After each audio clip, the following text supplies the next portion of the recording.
Hi, everybody. I'm Linda Solomon Wood. I'm the editor-in-chief of Canada's National Observer. Good evening. Hello. If you're joining us from the East, good evening. If you're joining us from the West, good afternoon. I'm so honored and thrilled this evening to have Noam Chomsky as my guest. And it's great to be here together at home with all of you. So welcome. Noam, our topic tonight is, can we emerge from COVID-19 with a new economy? And if so, how? Well, there's the usual class war is operating right now. There are people, basically those who call themselves the masters of the universe, who are already trying to plan the future economy. There's another group, the general population, who are at the moment more quiescent. If that continues, then the first plan will be implemented. Their plan is to reconstitute the economy pretty much the way it's been under the neoliberal period, roughly the last 40 years, but harsher, with more controls over people, more means of more authoritarian measures, more efforts to ensure that there's no interference with this model. We see that in many ways. I could run through them. There's a good opportunity to ask questions, raise questions about what kind of world we want to live in. Do we want to live in a very different world? Do we want to live in a world where things like the pandemic don't happen? And remember that although we're right now suffering from the pandemic, it's not the main crisis by far. We will sooner or later escape from the pandemic at severe cost. We are not going to escape from the melting of the polar ice caps, the rise in sea level, the other extremely harmful consequences of global warming. Now, the ones who, well, it varies, but the major country in the world, the most important country, the United States, happens to be in the hands of someone, and in fact a party, that wants to exacerbate the crisis, wants to ensure that the coming crisis, which may well end the prospect for organized human life, they want to make sure that it's as severe as possible and as imminent as possible, and are putting all their efforts into that right as we speak. Can easily give examples. If we want that to happen, we can watch and not react. Canada's hardly blameless in this. There are many other problems. Do we want to have a world in which people have to live paycheck to paycheck? In the United States, that's estimated at maybe 60 or 70% of the population. That's the result of policies of the past 40 years, generally called the neoliberal programs. They are designed so that wealth is very sharply concentrated in very few hands. The United States happens to be somewhat extreme, but others are not all that different. In the United States, before the crisis, 0.1%, not 1%, 0.1% of the population had about 20% of the country's wealth, and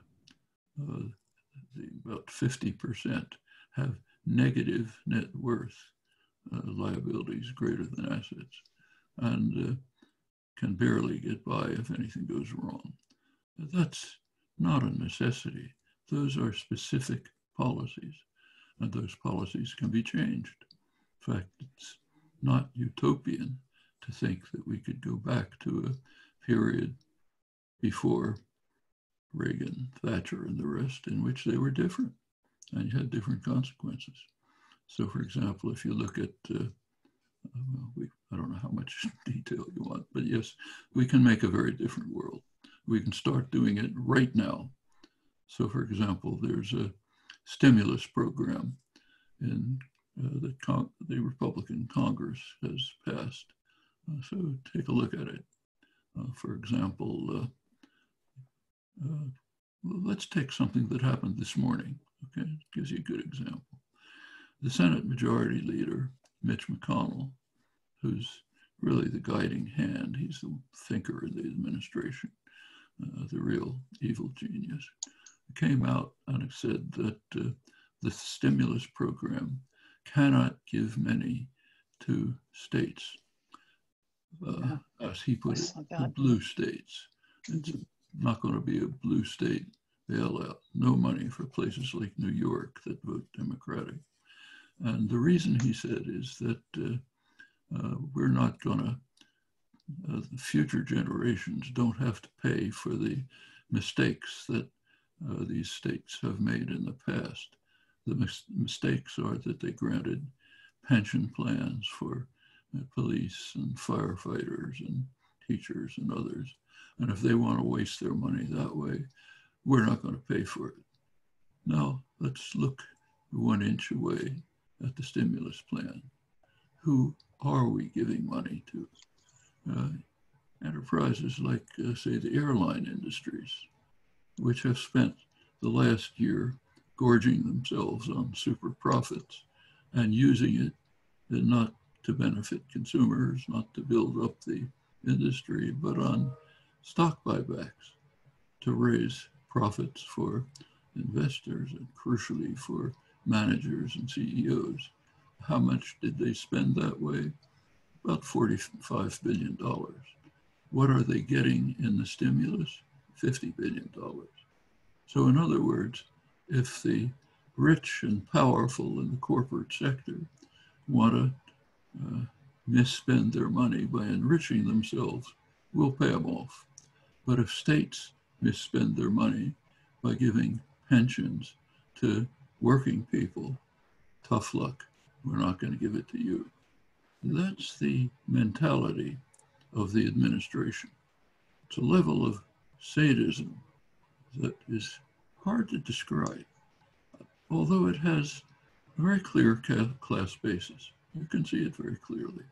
If you want another illustration, just kind of telling, have a look at the federal budget proposal that the Trump administration submitted on February 10th. February 10th, the pandemic is raging and people are dying. Hospitals can't keep up. What's the budget? The budget proposal is to continue the cuts in health-related parts of the government, to cut back further on the Center for Disease Control.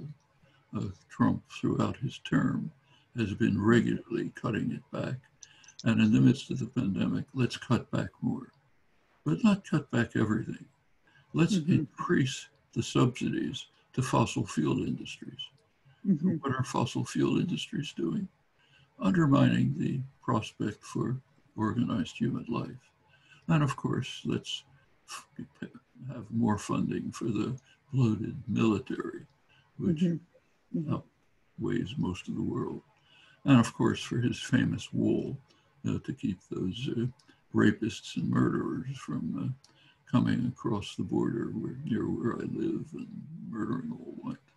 That's the mentality of the administration, which in fact is just an extreme version of the mentality of the Republican Party, which drifted off the rails years ago. It's no longer. That's so interesting, Noam. And when we were talking before we got started tonight, you said a couple of things that really, I think, are probably going to stay with me for the rest of my life.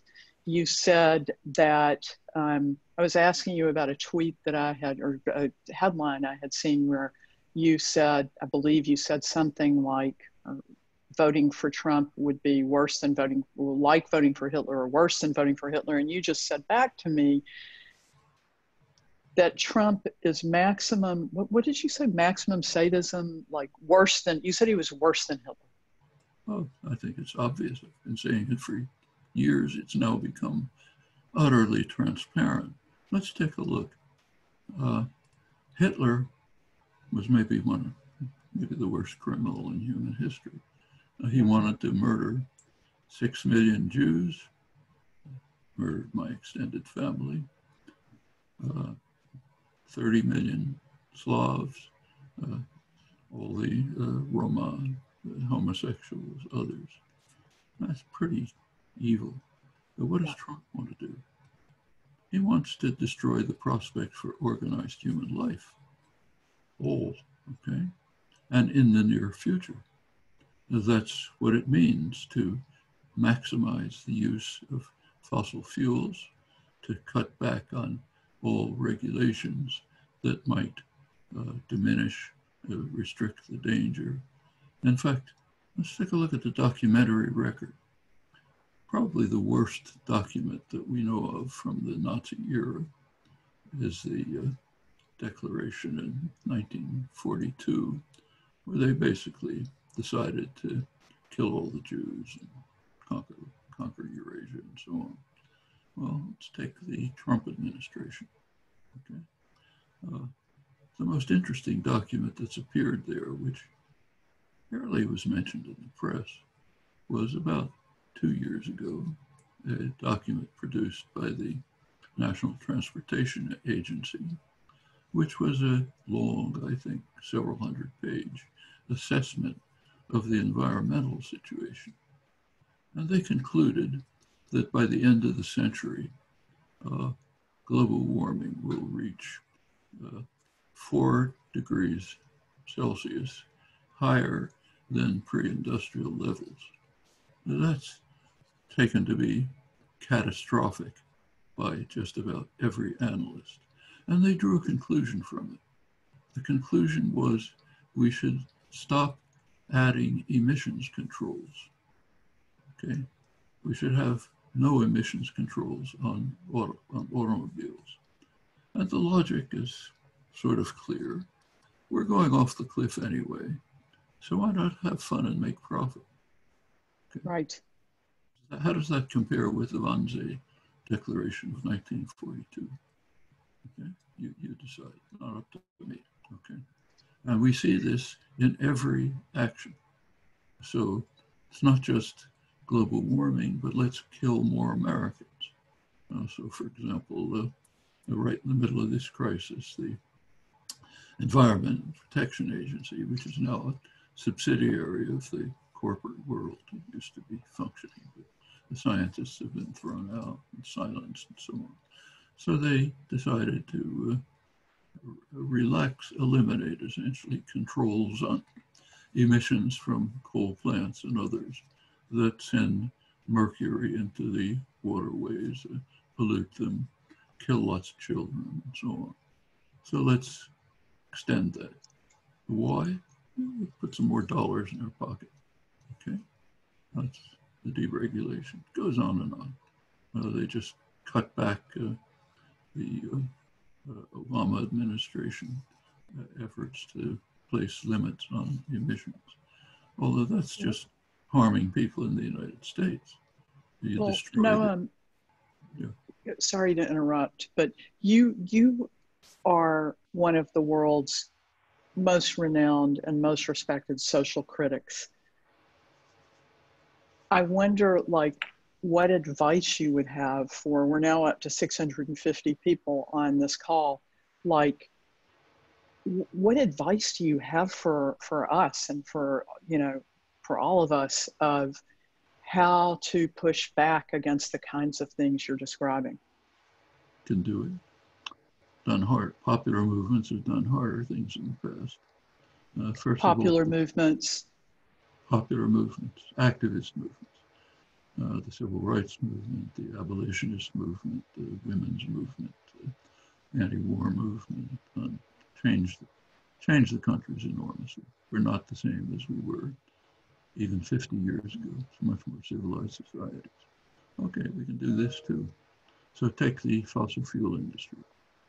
Take a look at oil prices, pretty low.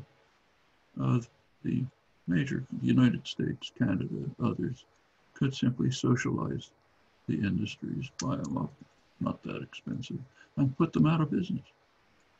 That would be a great boon to the world. You can't do it in a day, but you can be cutting back on it and using profit the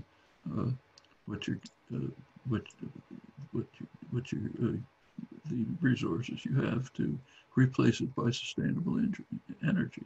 How much would that take? There are careful estimates by very good economists about how much it would take how much would it cost to carry out policies which will basically control the enormous climate environmental crisis. You're not going to end it. We've already done too much damage, but to keep it within livable limits. Turns out it would be a small percentage, very small percentage of the mobilization for World War II. And we're much richer countries now. So is that feasible? Well, it's feasible.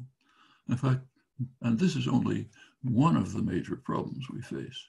There are others which people aren't talking about, but are just as severe. One of the contributions of the Trump administration to human life is to dismantle the arms control regime, which has offered some protection from terminal nuclear war. Anyone who's looked at the record will find that it's appalling. It's almost a miracle that we've survived. Yeah. We'll talk about it if there's time. So now Trump's decision is, let's make it worse. So last August, Trump dismantled the INF Treaty, which was established by Reagan, not a leftist. Reagan and Gorbachev reached Intermediate Nuclear Forces Treaty in 1987, which has significantly reduced the threat of nuclear war. Trump abandoned it. And to make it clear to the Russians or anyone else what he meant, immediately after abandoning the treaty, within days, he arranged to launch a missile that violated the treaty. That's saying to Mr. Putin, please develop weapons to destroy us. And that'll be great for the arms control industry, of the arms military industry. In fact, if you look at their pronouncements, they love it. They're getting a huge shot in the arm, enormous money to build weapons that will destroy everything. And then down the road, they'll get more money to try to build defenses against these weapons that we're encouraging others to produce. Next on the chopping block, just announced a couple of days ago, is the Open Skies Treaty. It goes back to Eisenhower, another radical. This Open Skies Treaty has again reduced the threat of accidental nuclear war quite significantly. So let's get rid of that. Next on the agenda, last in fact, is the New START Treaty. Which limits the number of missiles and nuclear warheads for Russia and the United States. Putin, not the most lovely guy in the world, I don't have to go into that, has been pleading with the United States to renegotiate the treaty. It's due early next year. The Trump administration won't do it. The trick that they're using to try to prevent it is to say, we want a broader treaty that includes China. That's a bad joke. Chinese nuclear facilities don't even come anywhere near the minimal level of the START Treaty. This is just a trick to use the yellow peril hysteria to try to prevent the signing of the New START Treaty. When that's done, we're done with the arms control regime. How serious is that? It's so serious. It's so serious. And Noam, I have one more question for you before I start asking you questions from the crowd. We have a lot. We won't be able to get to as many of them as we would like, but I just wanted to, like draw you back to where we are right now and ask you, you have lived a very long, productive, amazing life. Just what is it like for you to see what's going on right now with the COVID-19 pandemic, and well, how do you see the world in this moment? Noam told Chomsky. you before that your mother's about my age, and I suspect she has the same memories I do. It's all bringing back memories of early childhood, the early 30s. The early 30s, you could see the beginnings of the rise of the fascist plague. Actually, the first article I remember writing was in 1939, right after the fall of Barcelona to Franco. And it was about the terrible shadow that's spreading over the world, seems inexorable. First, the Nazis took Austria, and then they took Czechoslovakia. Now they've got Spain. Where's it going to end? It seems like they're taking over everything. That's early childhood memories. There are others. I remember, don't want to waste time on it, but that's back at that point. There were two choices the world had to face. The Great Depression had an enormous impact, much worse than this, in fact, in a much poorer country. And there were two ways out. One way was fascism, spread over a lot of the world. Another way was basically New Deal style, welfare state style, democracy and liberalism. That was another way out. That was the way the United States took.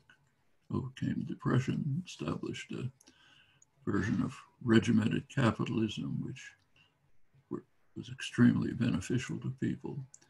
It's now being torn to shreds during the neoliberal period, but for a long time it was very effective.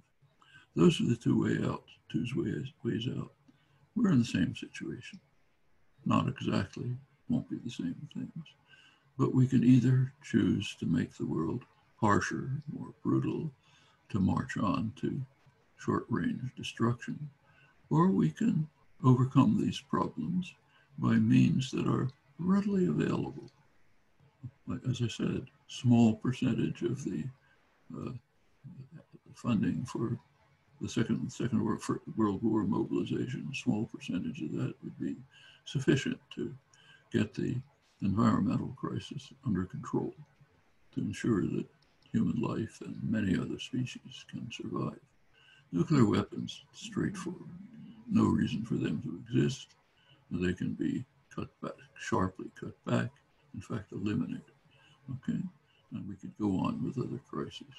The economic crises that lead to a world in which 0.1% of the population holds 20% of the wealth, and the others struggled a bit by for a week. No reason for that to exist. We know exactly how to end it. In fact, we've been through ways of ending it. Okay, we could go on, but those choices today are reminiscent of the early 30s. Such huge choices.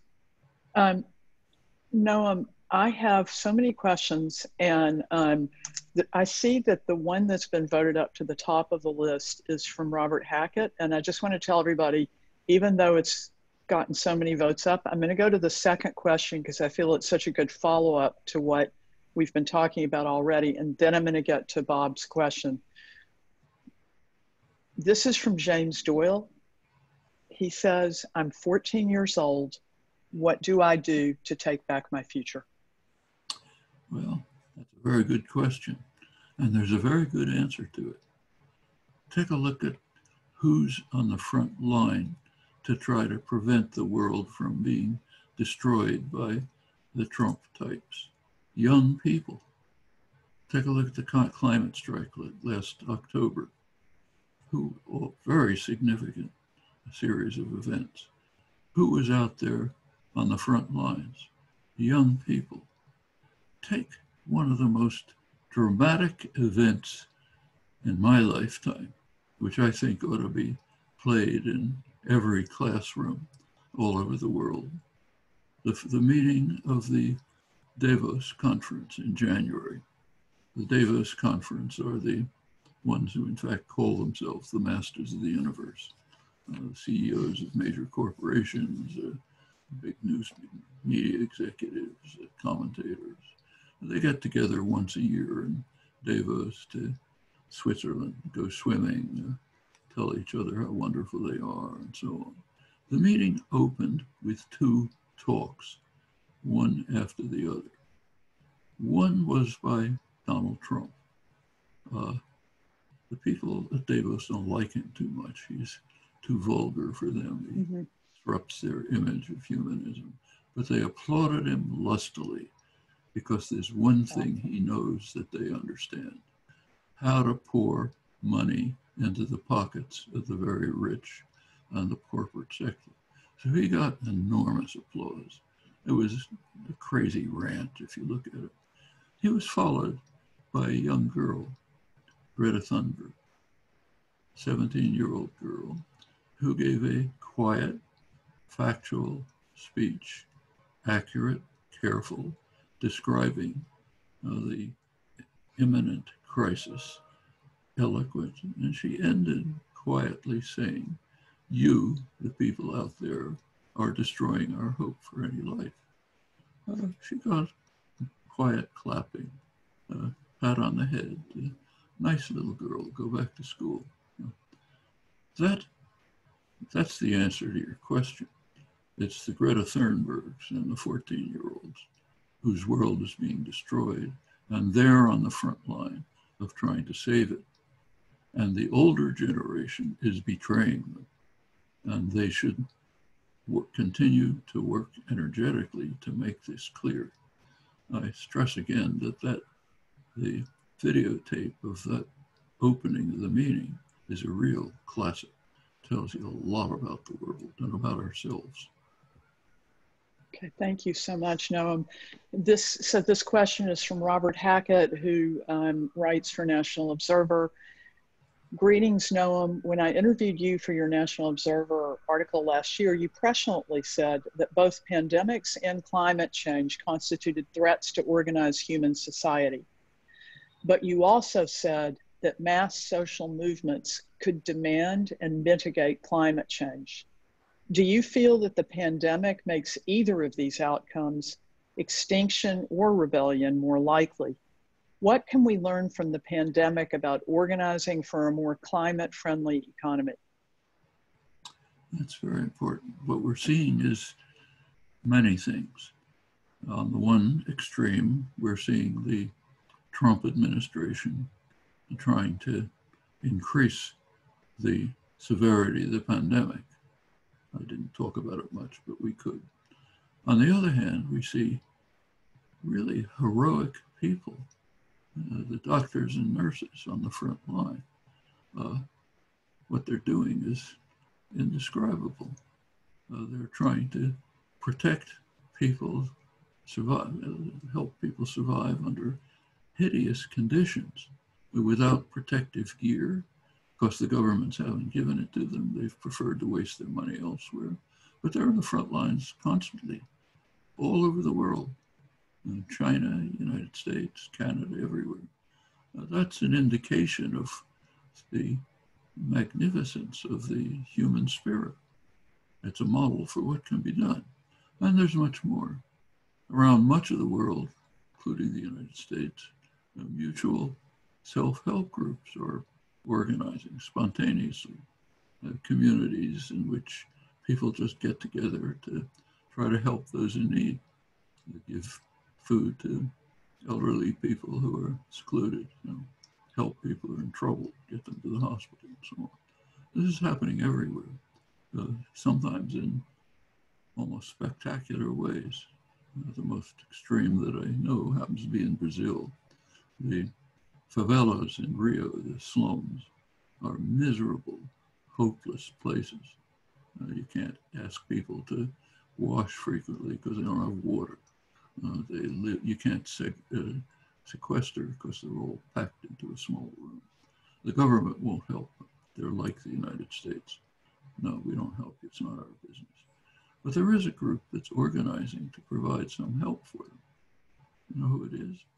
The crime gangs that have been terrorizing the community. They're now getting together to try to help people in the miserable slums to try to survive this. You see things like this all over the world. There's something else happening on the international level. There's a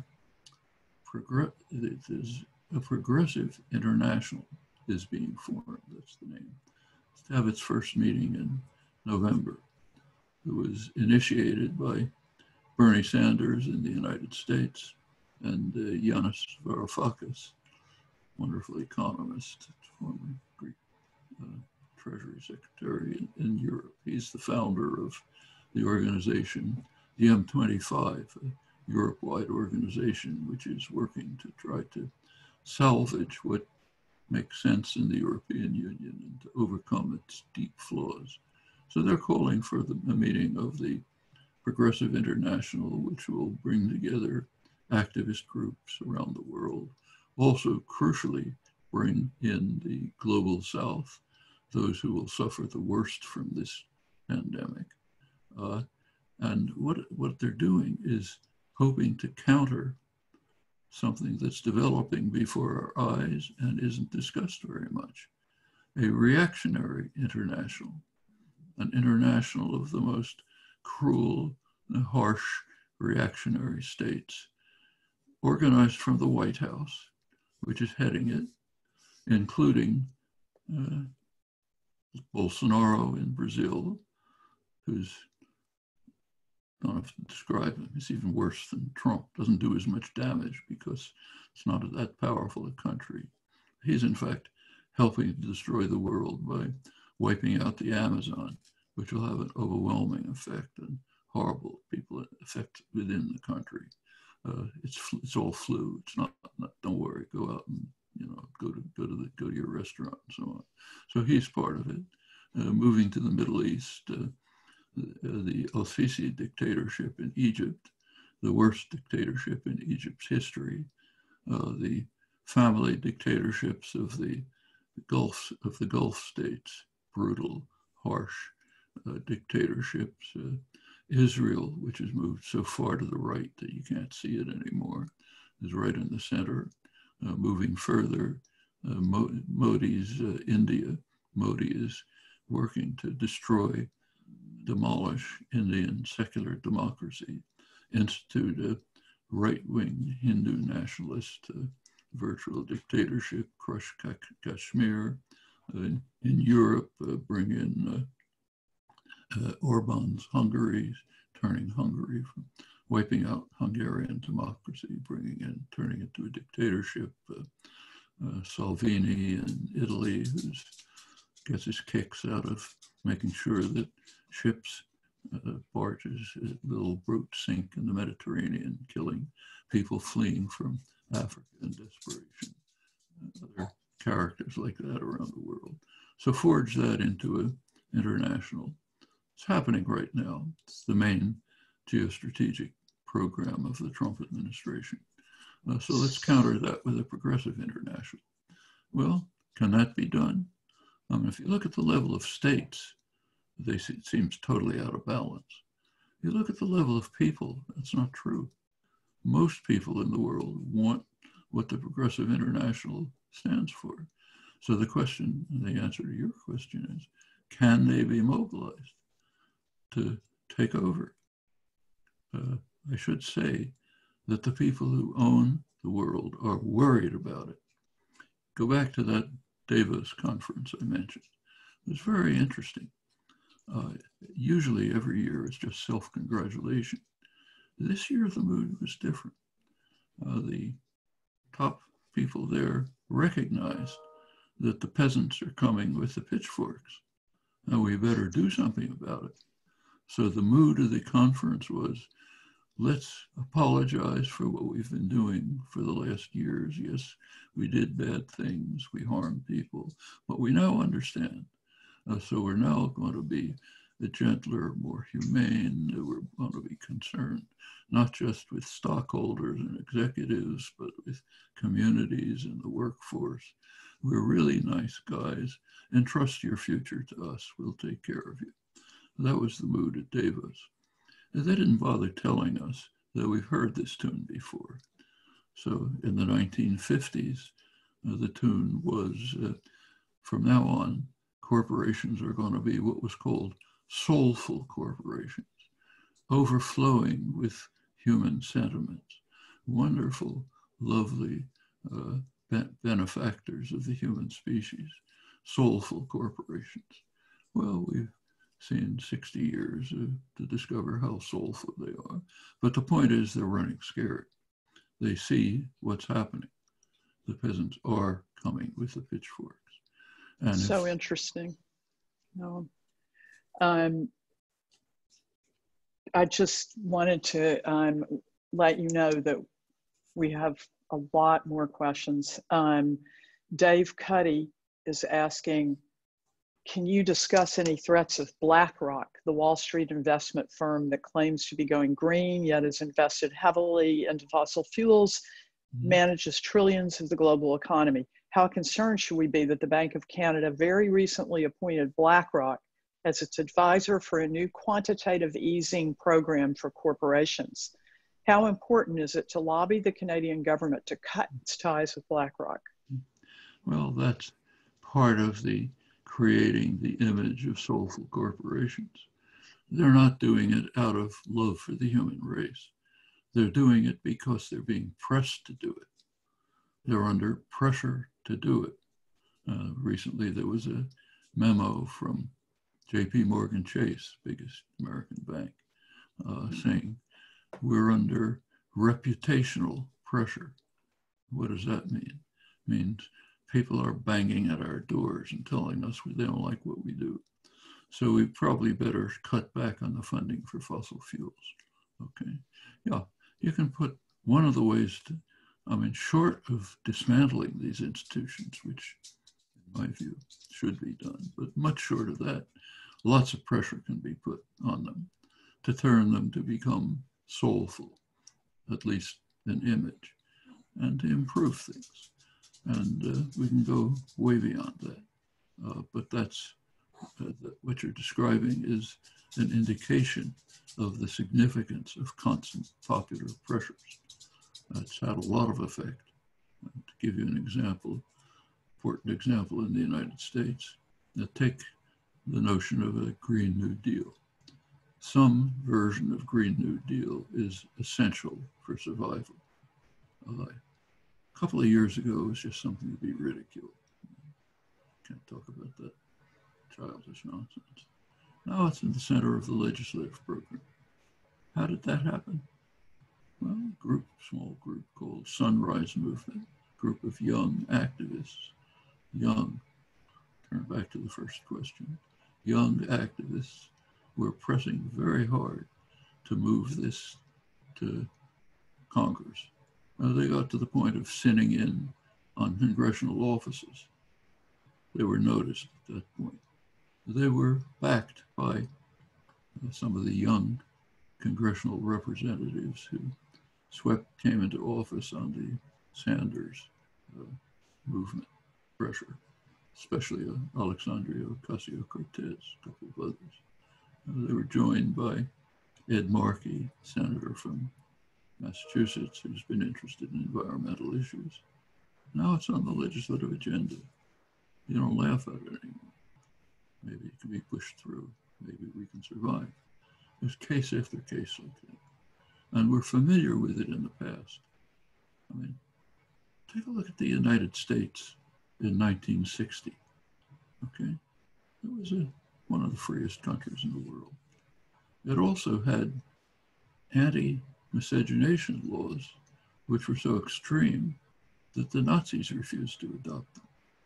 It had federal laws requiring that federally government-supported housing had to be segregated, no blacks.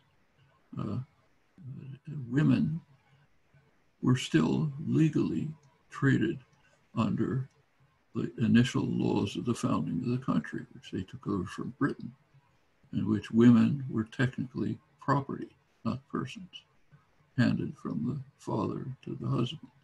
It had been eroded somewhat over the years, but it wasn't until 1975, after the pressure of the women's movement, that women were legally recognized to be peers. They had a right to serve on federal juries. We can go on and on. The country has changed enormously. Canada too. Didn't happen by magic. It was not a gift from soulful corporations or benign government. It came from extensive popular mobilization and action, which can change things and has in the past in many ways. We're a much more civilized world than we were not that long ago. Thank you so much. We have so many good questions here. Mr. Chomsky, do you think the post-COVID-19 pandemic will create a more positive economical and social global world, or will it continue to be a downward spiral? That's, whoever the questioner is, that's up to you. The choices are there, just as in the early 30s, the choices were between fascism and liberal social democracy. There are those who are going to be struggling consciously to make it just a continuation of the neoliberal world with harsher texture. There'll be others like you who will be trying to change it in another direction. The ones who, for example, will be meeting at the Progressive International. The ones who carried out the climate strike last October. And the ones who are working constantly to make BlackRock shift its policies, to make JP Morgan Chase cut back on fossil fuel funding. What world will come out depends on the balance of forces. Thank you. This question is from Maxine Kaufman-Lacusta. Maxine asks, you mentioned clean energy, but after viewing the recent documentary, Planet of the Humans, which convincingly argued that the fossil fuels required to produce short-lived solar panels and wind turbines, and for backup to these technologies, equal or exceed what's used currently from burning coal, oil, gas. Have we been misled by the environmental NGOs? What's your view on this? Yeah, I'm sorry, I didn't understand. Yeah, I think the question is, clean energy, is it kind of a, are we being duped that the clean energy like solar panels and wind turbines is actually clean because a documentary called Planet of the Humans convincingly argued that it's equivalent to burning coal, oil, and gas? I think I got that right, Maxine. You could correct me on the chat. Solar panels and turbines is equivalent to burning fossil burning oil, yeah, burning fossils, yeah. Have we been misled?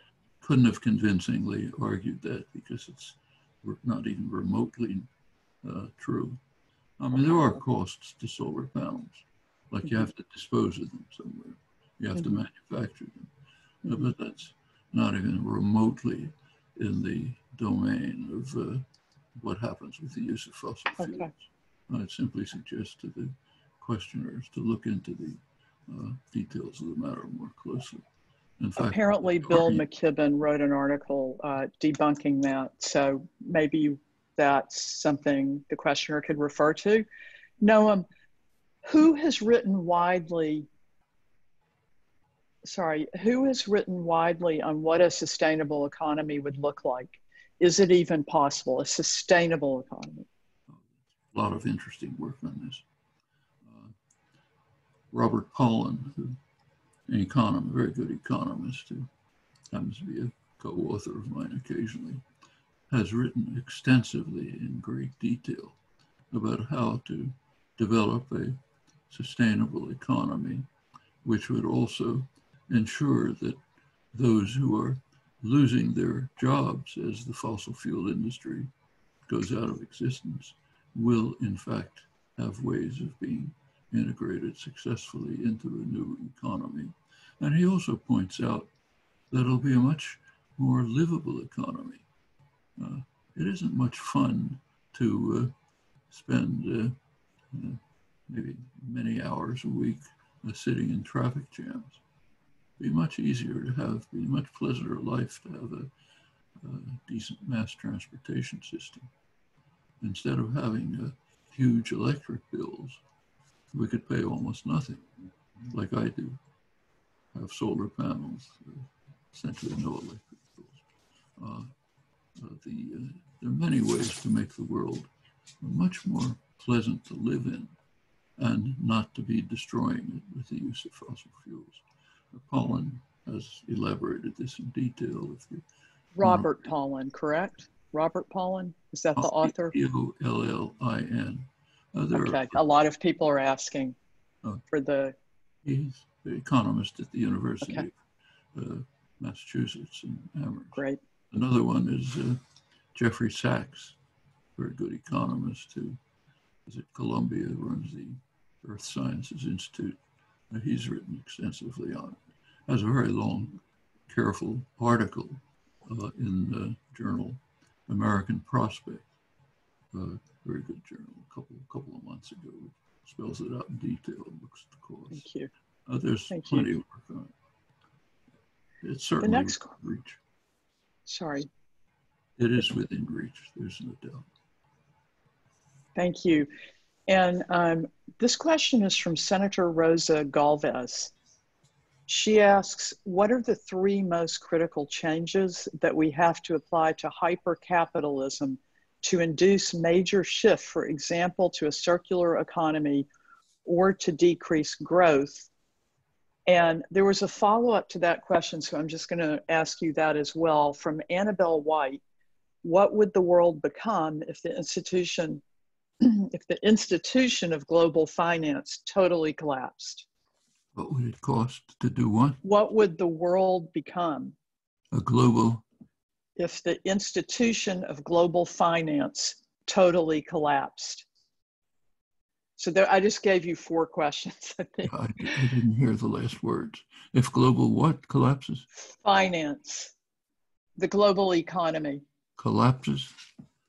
If it collapses? Well, there's no reason for the global economy could collapse with rotten policies on the part of governments, but there's certainly no reason for it. I mean, actually, we've been through worse pandemics than this. Take a look at what's called the Spanish flu a century ago. It was far worse than this, and in a much poorer country. And there were no means, nobody knew at the time how to control it. Did everything disappear? I mean, the economy's recovered, far worse. And now we're in much better shape to deal with it. What are I don't know if I can mention 3 things, but there are a lot of things that can be done to overcome not only the immediate crisis, but the causes of it. Let's take a look. I'll use the United States as the example for 2 reasons. One, I know more about it. And secondly, it's the most important country. So right now there's a big stimulus bill being given. Almost no surveillance. Who knows who it's going to go to? We know it'll go to the rich and the corporate sector and so on. Does it have to be? Let's take the airline industry, which I mentioned. Now, suppose we decide to bail them out for their having spent the last years enriching themselves with stock bailout buybacks instead of building up the enterprises. Suppose we decide, okay, we'll do it anyway. It can be done with conditionalities, okay? Saying, you want some money from the government, you have to commit yourselves to never carry out stock buybacks, to never put your money in tax havens, which robs the public of tens of trillions of dollars, to put workers on the management board, to ensure a livable wage for all your workers, to pay some attention to the needs of passengers instead of investors and CEOs. We can put all of those conditionalities on. You don't want to meet them, get lost. We'll just take over the industry. You can do things like that. Is that utopian, incidentally? Not in the least. Before Reagan, all of this was law. None of it was implemented. It's not utopian to say, let's go back to the law as it was implemented before the neoliberal assault. Not neo. Can we go beyond that? Sure can. Let's think for a moment about the origins of this pandemic. Well, why did it ever happen? You go back to 2003, SARS epidemic. Scientists all over knew that it's very likely that another coronavirus epidemic is coming. They knew how to prepare for it, but it didn't happen. Why? Knowledge isn't enough. You have to have the institutional structure. So who could have worked on it? Well, there's the drug companies, enormous resources. We pour money into their pockets by protectionist measures like incredible patent protection, which is what's called intellectual property rights, a huge gift to enrich the drug companies. So they're overflowing with money that we've given them. They have a lot of resources. Could they take this up? No, because of something called capitalism, which says that what you're supposed to do is follow market signals, okay? Market signals are, you're not going to make any profit out of this. You don't make profit out of preventing a catastrophe a couple of years down the road. You make profit by selling something tomorrow. So they're out because of capitalist logic. Then comes the second question. Well, why doesn't the government step in? So when I was a kid, when your mother was a kid, one of the terrors of the world was polio. It was a real terror, I remember it. It was overcome by a government-funded program, which led to the Salk vaccine, which had no patents. Salk said, no, it's like the sun, I'm giving it away. Well, why not do that? Because of the neoliberal plague, which says the government's not allowed to help. Remember Ronald Reagan, government is the problem, not the solution. It's corporations that are solution. Of course, the government is the solution when they're in trouble and we bail them out and subsidize it. But when the population's in trouble, government is not the solution. Okay, that's the second part of the hammer. Neither of those is necessary. They can all be eliminated, okay, easily. Easy to think through the measures. Now we can go on. We can change the institutional structures that are driving us to disaster. It's all within reach. No, that's great note. I cannot believe it, but we've already come to the end of our hour. That just flew by. It's so amazing to hear what you have to say, what you're thinking about things.